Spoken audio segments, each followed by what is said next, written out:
Supervolcano. Under the quiet green forests of Yellowstone National Park in the USA is a sleeping monster. Nobody knows its exact size, but it's about 80 kilometers long and 45 kilometers wide, and it looks like a peaceful valley covered in forests. In fact, it's a huge crater full of magma or molten rock.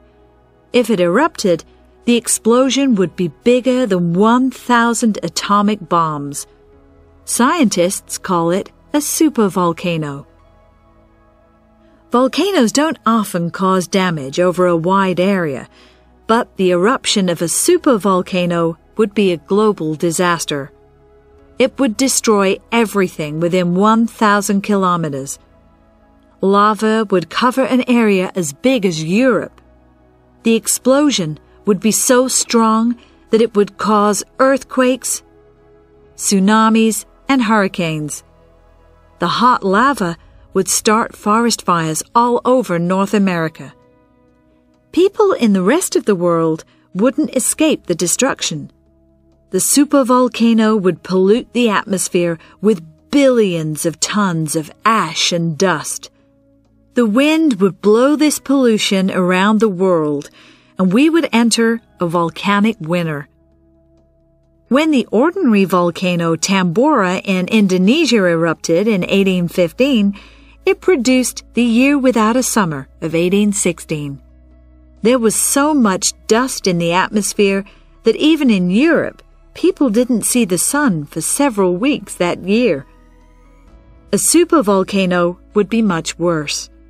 We wouldn't see the sun for a couple of years.